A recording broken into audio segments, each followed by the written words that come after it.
Aê!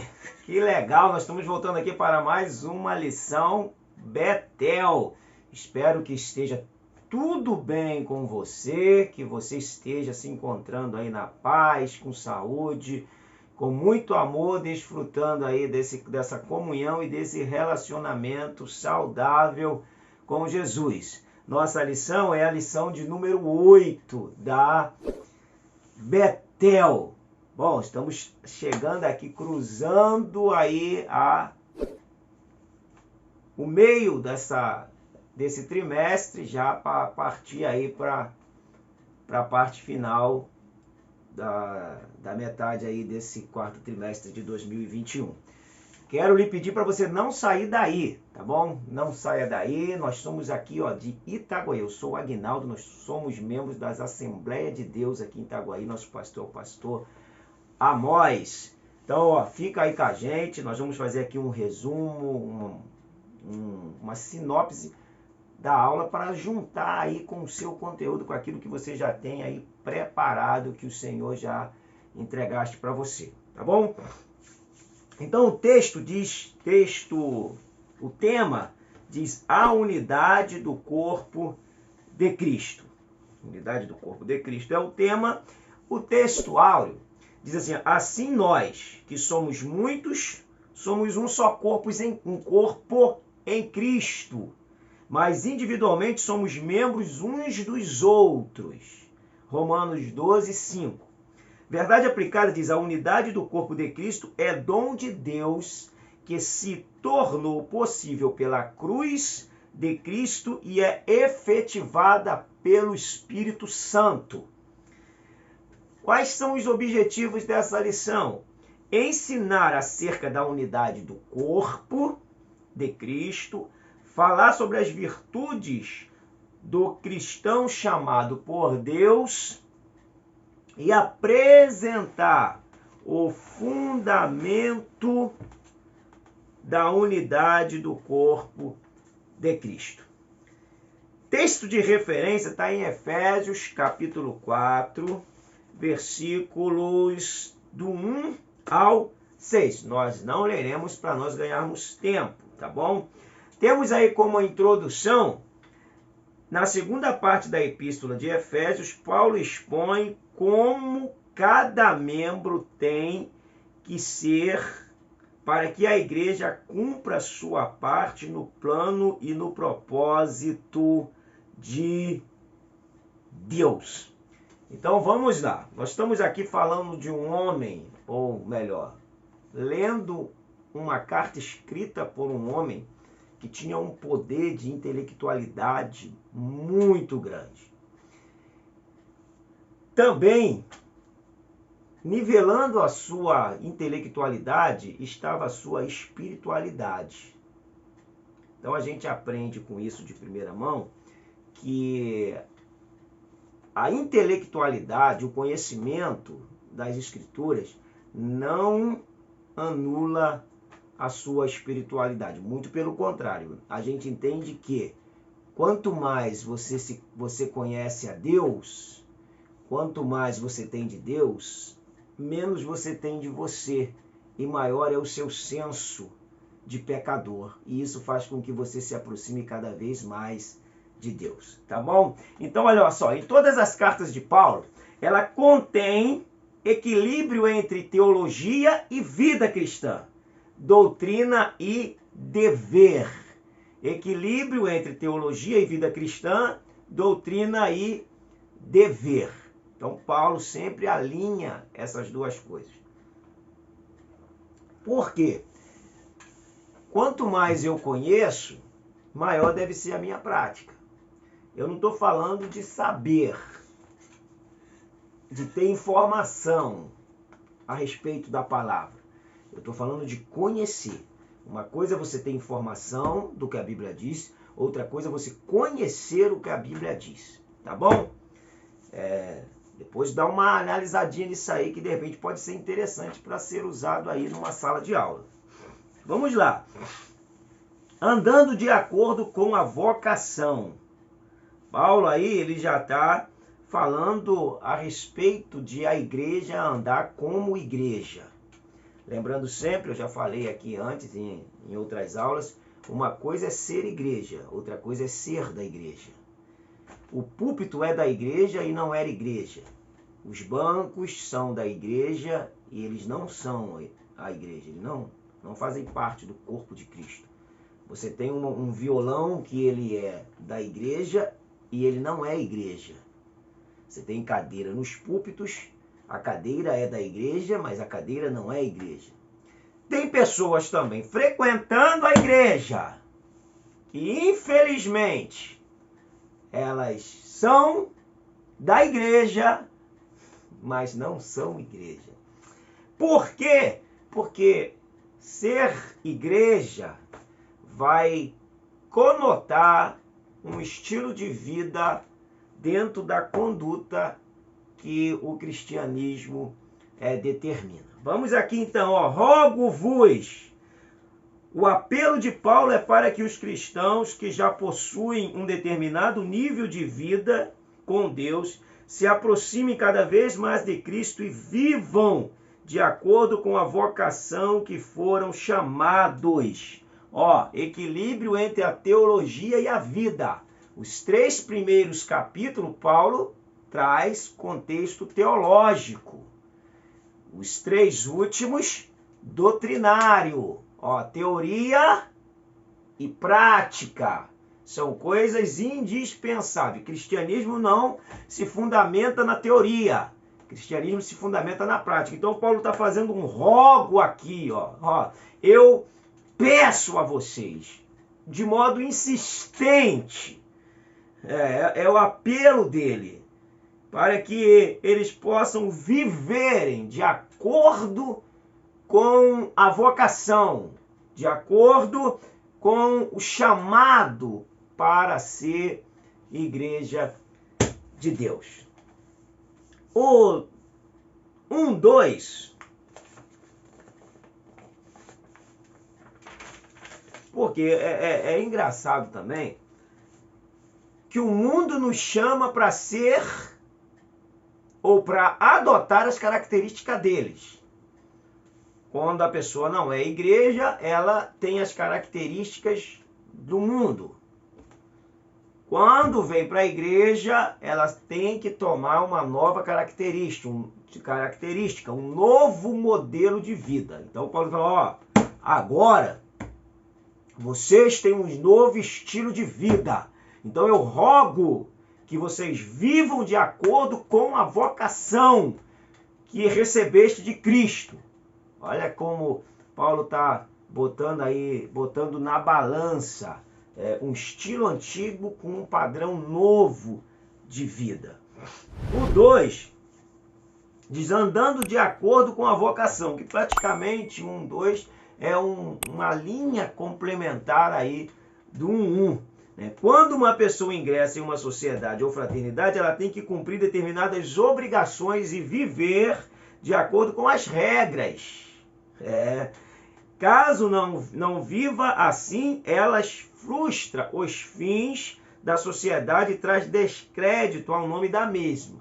Qual seria então a vocação da igreja?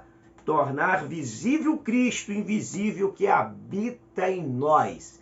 Jesus, uma certa feita, disse para os seus discípulos, saberão que vocês são meus discípulos quando vos amardes uns aos outros. Olha que importante esse contexto.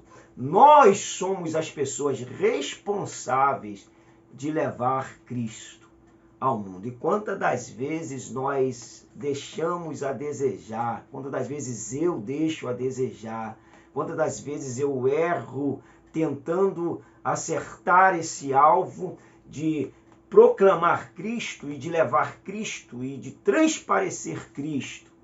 Quantas vezes a oportunidade passa por nós, passa por mim, passa por você, que é uma oportunidade de mostrar Cristo e a gente recua, a gente se esconde, faz como Saul, que quando tinha que se apresentar, estava na bagagem. Então que Deus nos ajude aí, porque essa responsabilidade de apresentá-lo ao mundo ficou com a gente. Então, ó, andando de acordo com a vocação, para que as pessoas possam ver Cristo em nós e desejar e ter sede de Cristo. Nós vamos andar aqui e nós vamos vendo aí como isso vai se encaixando. Andando de maneira digna. 1:3 diz, a igreja é o complemento de Cristo e ela apresenta seu corpo, suas mãos, seus pés, a sua voz para levar seu propósito a cumprir-se nesse mundo. Para tanto, Cristo ordena e age para que os membros do seu corpo estejam unidos numa comunhão, conheçam e experimentem seu amor ilimitado, andando de maneira digna, com dignidade, com características. Por exemplo, segundo Reis, capítulo 4, versículo 9, bebe uma aguinha aí. A mulher de Sunem, ela hospedava Eliseu e nessas hospedagens ela reconheceu que ali estava um santo homem de Deus. Isso é uma maneira digna de andar, onde as pessoas nos reconheçam com características de pessoas de Deus. No falar, no andar, no ouvir, no conversar, no vestir, no proceder, numa atitude que muitas das vezes possa gerar danos e desconfortos para nós, mas que o nome de Cristo seja sempre exaltado e glorificado nas nossas vidas. Então, ó, anda de maneira digna, de maneira com que, ao invés de nós sermos motivo de tropeço, motivo para que as pessoas blasfemam do nome de Deus, nós sejamos motivo para que o nome de Deus seja glorificado. Vou ler um texto aqui que está na carta de Paulo aos Romanos. Eu acho um texto extremamente triste. Vamos lá que a gente não pode demorar. Romanos capítulo 2, versículo 24, diz assim: pois, como está escrito, o nome de Deus é blasfemado entre os gentios por causa de vós. Que coisa vergonhosa. O nome de Deus ser blasfemado por nossa culpa. Nós, ao invés de sermos motivo para que o nome dele seja glorificado, estamos sendo motivo para que o nome dele seja blasfemado. Não nós, que Deus nos guarde e nos livre desse peso de sermos negativos para o nome de Jesus. Aí outro texto também que é muito relevante para esse assunto é o 5:16 de Mateus, Sermão do Monte. Vós sois a luz do mundo. É o 14. Vou ler o 14 e vou pular para o 16. Vós sois a luz do mundo. Não se pode esconder a cidade edificada sobre um monte, nem se acende uma candeia para colocá-la debaixo do alqueire, mas no velador, e alumia a todos que se encontram na casa. O 16, então 14, 15, 16. Assim brilha a vossa luz diante dos homens, para que vejam as vossas boas obras e glorifiquem o Pai que está nos céus. Olha, andando de maneira digna.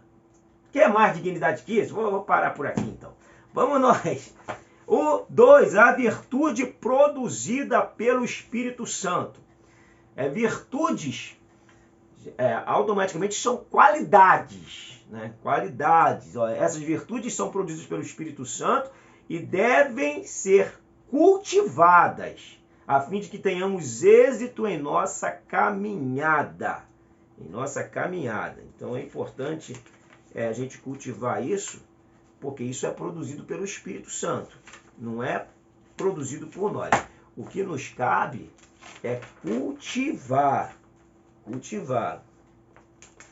Vamos nós. Então, ó, vamos lá. mansidão e humildade. Mansidão e humildade são duas coisas que não nos pode faltar. Olha o que Paulo diz em Atos, capítulo 20,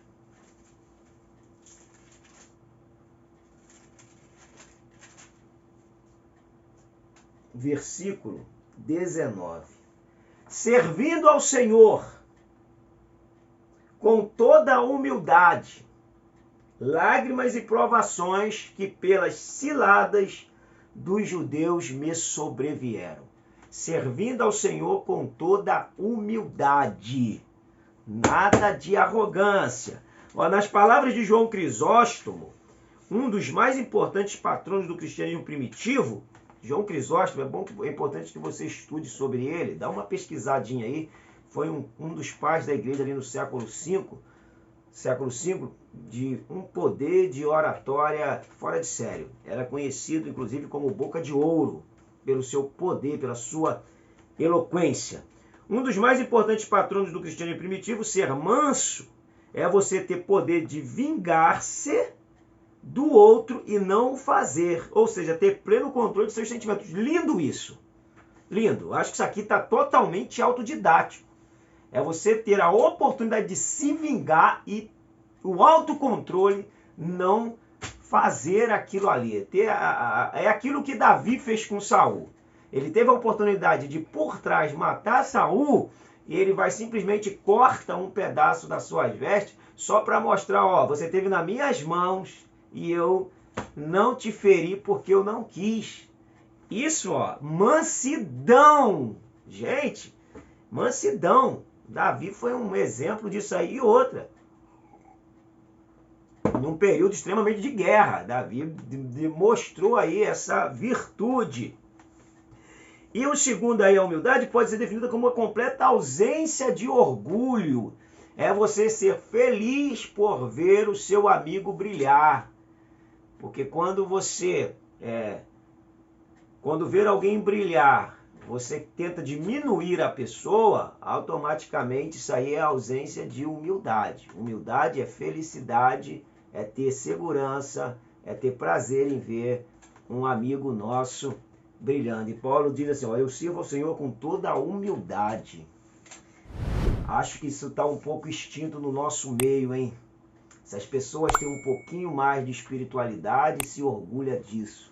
Se tem um pouquinho mais de conhecimento, se orgulha disso. Se Deus usa um pouquinho mais na palavra, nos dons espirituais, se orgulha disso. É o orgulho espiritual. Isso tem matado muita gente e levado muita gente para o poço. Então, ó, quanto mais Deus te usar, busque mais a Deus lendo as Escrituras, porque isso vai nos ensinar a ser pessoas humildes. Falta-nos estudo mais acentuado da palavra de Deus. Longanimidade é paciência. Longanimidade de longo ânimo é a atitude de tolerar o desconforto sem nunca revidar. A palavra grega macrotimia, que significa aguentar com paciência as pessoas provocadoras. A gente pode encaixar aqui Ana, Penina, eles saíam lá, né, da sua terra lá, para chegar até Siló. Então eles saíam daqui. Vamos lá, rapidinho. Ramataim Zofim, da região montanhosa de Efraim. Eles saíam de Ramataim Zofim até Siló, dá aproximadamente 30 quilômetros. Aí pensa bem, você todas as vezes que ia, né, uma vez por ano fazer o sacrifício ali, que seria o sacrifício pacífico anual, tinha Penina para falar assim, não sei nem por que você vai lá, porque você é amaldiçoado, você não pode ter filho. Não sei nem por que você vai lá, você não tem nem motivo para adorar a Deus. Você é maldito, o teu ventre é cerrado. E Ana suportou tudo aquilo ali, aguentar com paciência as pessoas provocadeiras. Sabe para onde foi Ana? Para a oração. e Deus deu vitória para ela. Olha que exemplo riquíssimo, não é verdade? Deixa o seu comentário aí se você já teve uma experiência com pessoas que quis te provocar e você suportou. Eu já tive a experiência de pessoas que eu sabia que queriam o meu mal, mas eu fazia questão de tratá-las bem e hoje são amiguíssimas minhas, são amiguíssimos meus. Então, por isso é importante você saber tratar e contornar essa situação. Se alguém te envia alguma coisa ruim, devolva flores, porque cada um acaba dando o que tem, não é verdade? Vamos aqui então para paciência. Paciência é a capacidade de suportar o desconforto sem ser incomodado e saber se conter. A tribulação sempre vai gerar paciência. Ana, além dela ter sido longânima, ela também foi paciente. Ela teve esse poder de suportar esse desconforto, se contendo e se jogando aos pés de Deus. Vamos aqui ao 2:3. Unidade do Espírito pelo vínculo da paz. A unidade espiritual aqui indicada é um pré-requisito indispensável para promover a saúde e a felicidade da igreja, para adiantar a causa das missões e para alcançar a vitória sobre Satanás e seus aliados. A exortação para que os leitores vivam em amor, a unidade é seguida por uma descrição dessa unidade. Efésios 4, 2 e 3 e Colossenses 3, 14 e 15. Procurando guardar a unidade do Espírito pelo vínculo da paz. É o 4, 3. O interessante que, o que Paulo está dizendo é que nós temos que preservar essa unidade. Essa unidade não vem de nós. Ela é produzida pelo Espírito. E nós somos as pessoas que devemos preservar. Você não cria a unidade. Quem cria a unidade do corpo é o Espírito. Cabe a nós mantê-la. Cabe a nós preservá-la. Cabe a nós cultivá-la. Ela não vem de nós, mas nós vamos fazer com que ela continue. Como nós vamos fazer isso? Buscando a Deus, sendo humildes, sendo espiritual, mantendo a vida espiritual em dia. Esses são os pontos aí que vão fazer com que nós consigamos manter essa unidade, para a gente não ficar igual a igreja de Corinto, que não conseguiu manter isso aí. Era uma briga terrível, uma disputa pelas coisas espirituais e tinha ali quem se achava o melhor do que o outro. Vamos aqui por 3, as bases da unidade do corpo de Cristo. A unidade da igreja está fundamentada na ação das 3 pessoas da Santíssima Trindade. Um só Espírito, um só Senhor e um só Deus, Pai de todos. Não há divisão no Deus Trino. E juntas as 3 pessoas produzem a unidade de todos os cristãos.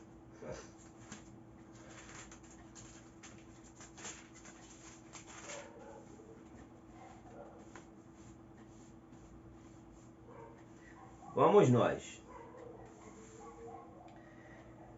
Um só corpo e um só espírito. Bom, como nós estamos falando de unidade, que é o próprio Deus que cria essa unidade, e isso dá o equilíbrio de um só corpo, o corpo único do qual Paulo se refere aqui é certamente a igreja composta por judeus e gentios, e a unidade é devida ao único Espírito Santo que habita nele e que o anima. Então, o que nos enxerta no corpo é justamente esse batismo, que a gente chama de batismo de corpo, que é, segundo a primeira carta de Paulo aos Coríntios 12, 13, diz assim: pois um só Espírito Pois em um só Espírito todos nós fomos batizados, em um corpo, quer judeus, quer gregos, quer escravos, quer livres, e a todos nos foi dado beber de um só Espírito. Então o Espírito é que dá essa unidade no corpo. Nós estamos falando aqui de batismo do corpo. É uma só esperança, um só Senhor, uma só esperança e um só Senhor. É importante a gente também atentar aqui para esse assunto, porque nós também estamos inseridos nesse contexto, porque quando falam um só batismo, existe aí duas linhas interpretativas. Um só batismo está falando do batismo na água. É bom até você pontuar isso aí, porque pode ser uma pergunta da sua aula. E você, amigo meu, professor, deve estar atento a isso. Ó, um só batismo, isso é batismo na água? Pode ser, o texto não deixa claro, o texto está implícito. Um só batismo é o batismo do corpo, de 1 Coríntios 12, 13, está falando de um corpo, do batismo do corpo, um só batismo do Espírito nos introduzindo no corpo, que é o chamado batismo no corpo. Então, estuda essas duas linhas interpretativas, porque o texto, o contexto, não dá para você definir se é o batismo na água ou se é o batismo no corpo. Então, atenta para isso aí, porque pode surgir uma perguntinha lá e você está apto para responder, e isso cria no aluno uma sensação de segurança pelo professor, quando o professor responde ao aluno com segurança, com clareza. Uma só esperança e um só Senhor. Então o apóstolo se refere à esperança para o qual fomos chamados, unidos em um corpo de Cristo Jesus, né, e também a esperança da redenção, a esperança da salvação, do rapto, a esperança que a igreja aguarda, que a igreja tem, que a igreja acredita. Então, uma só esperança e um só Senhor, porque há vários senhores, mas a igreja, ela tem um só Senhor. Ó, todos nós buscamos a consumação do mundo, redimido em Cristo, por Cristo e para Cristo. Oh, glória! E uma só fé e um só Deus e Pai de todos. A Bíblia destaca vários tipos de fé. Fé para a salvação, fé como fruto, fé como dom. No entanto, aqui Paulo se refere à fé que diz respeito ao que cremos. Ao que cremos. Aí é aquele fator que a gente estuda na hermenêutica, referência verbal ou real. Entendeu? A igreja segue e obedece uma só fé, ou seja, tem uma só doutrina. Isso aqui é importante também a gente entender. Está falando aqui de doutrina e não da fé ali como o instrumento salvífico. Está falando da doutrina que vai guiar e conduzir o salvo. Um Deus e Pai de todos, tanto de judeus quanto de gentios, é que está acima de todos, como Rei dos reis, Senhor dos senhores, e por todos, enchendo e suprindo tudo, provendo a todos conforme seu incomensurável amor e misericórdia em todos, ensinando-os que ele habita em cada um dos seus filhos por meio do seu Espírito em um relacionamento pessoal e íntimo. Essa é a intimidade, o relacionamento de uma só fé, um só Deus e Pai de todos salvo em Cristo, que crê, abraça o Evangelho e manifesta uma característica do Pai. O importante é que o filho que se relaciona com o Pai, ele vai tomando o jeito do Pai, as manias do Pai, o comportamento do Pai. Ele para como Pai, ele fala como Pai, ele tem posições de parada como Pai. Então ele tem manifestações do Pai devido à convivência. A mesma coisa nós, quanto mais convivermos com o Pai, mais teremos semelhança dele. enraizada dentro do nosso ser. E as nossas manifestações serão sempre manifestações que lembrarão o Pai. E aí, pô, ele anda igual o Pai. Pô, caramba, é a cara do Pai. Pô, fala igualzinho o Pai. Uma atitude semelhante ao Pai. Não é assim? Na vida espiritual é a mesma coisa. Bom, vamos concluir aqui, amigo. E amigos e amigas, professoras, parabéns pelas professoras, porque ó, as professoras, eu tenho visto umas professoras aí altamente dedicadas no estudo, botando os homens no bolso. As mulheres estão de parabéns estudando. Deus nos chamou para viver com Ele um relacionamento íntimo, onde o Espírito Santo é o principal agente dessa unidade. Compete a nós a obediência aos requisitos que a unidade do Espírito exige. Meu amigo professor, obrigado por você ter ficado aqui, por você ter permitido nós estarmos aí com você, entrando na sua casa, no seu serviço, no seu carro, não sei onde você está nos assistindo, mas que Deus te abençoe poderosamente, que o Espírito Santo te guie, te orienta, te use, te capacita, te instrua, abra sua mente, o seu entendimento, te dê unção, te dê autoridade, e que você busque a Deus e deixe a Deus te usar poderosamente. Incorpore o texto que você está lendo e vá com gana transmiti-lo para os seus alunos. Não se esqueça de orar por eles, que isso é fundamental. Ora por eles, entrega-os na mão de Deus e Deus vai entregar o que eles precisam para você os alimentar. Seja a boca de Deus para eles. Presta seus ouvidos para Deus e a boca para o povo. Fica com Deus, um grande abraço. Até a nossa próxima lição. Boa aula, meus amigos. Beijo no coração.